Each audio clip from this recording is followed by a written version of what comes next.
चमचमीत खमंग रेसिपीसाठी रुचकर मेजवानीला सबस्क्राइब करा आणि बेल आयकॉनवर क्लिक करा।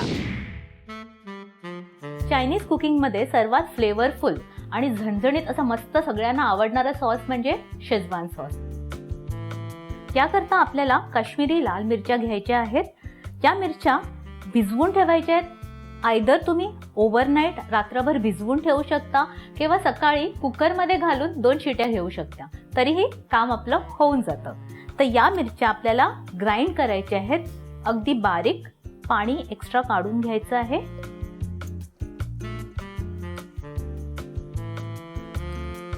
या साधारण 25 ते 30 काश्मीरी लाल मिरच्या आहेत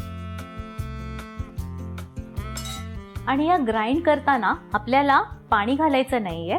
यात आपल्याला 1/4 कप विनेगर घालायचं आहे। आता या मिरच्या आपण ग्राइंड करून घेऊया। ही आपली मिरचीची पेस्ट रेडी आहे।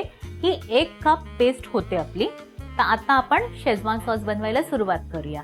आपली कढई तापलेली आहे, त्यात आपल्याला घालायचं आहे अर्धा कप तेल। या सॉस साठी आपल्याला तेल थोडं जास्त लागतं, कारण आपण हे ठेवून देणार आहोत। हा सॉस साधारण 1 महिना तरी फ्रीज मध्ये आरामात टिकतो। तर आता नेक्स्ट ह्यात घालूया आपण 3 टेबलस्पून आलं। हे अगदी बारीक चिरलं आहे मी। हे सॉटे करून घेऊया। नेक्स्ट घालूया 3/4 कप लसूण। हे पण अगदी बारीक आहेत। नेक्स्ट घेणार आहे मी हे कोथिंबीरीचे देठ आहेत। कवळी कोथिंबीर जी असते त्याचे देठ घ्यायचे, त्याने फ्लेवर खूप छान येतो। हे आपल्याला 2 टेबलस्पून घ्यायचे आणि आपल्याला हा लसूण फार लाल करायचा नाहीये, फक्त त्याचा फ्लेवर येईपर्यंतच आपल्याला परतून घ्यायचा आहे।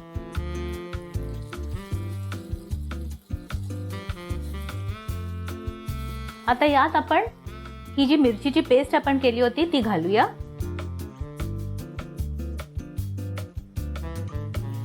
पुन्हा एकदा छान सॉटे करून घेऊया।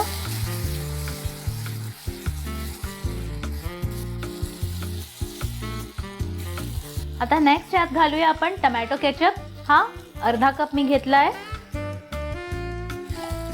मिक्स करून घेऊया। आता घालूया 1 टीस्पून सोया सॉस,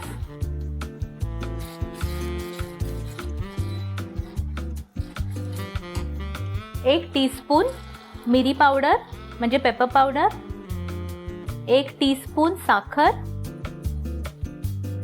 आणि मीठ चवीनुसार। मी साधारण 1.5 टीस्पून घालणार आहे। आता हे छान आपण मिक्स करून घेऊया। आता हा आपल्याला फक्त 2 मिनिटं सॉटे करायचा आहे आणि आपला शेजवान सॉस रेडी। हा आपला शेजवान सॉस रेडी झाला आहे। हा सॉस तुम्ही कोणत्याही चायनीज पदार्थासोबत खाऊ शकता। अशाच क्विक आणि इझी रेसिपीजसाठी लाईक, शेअर आणि सबस्क्राइब करायचं आहे रुचकर मेजवानीला।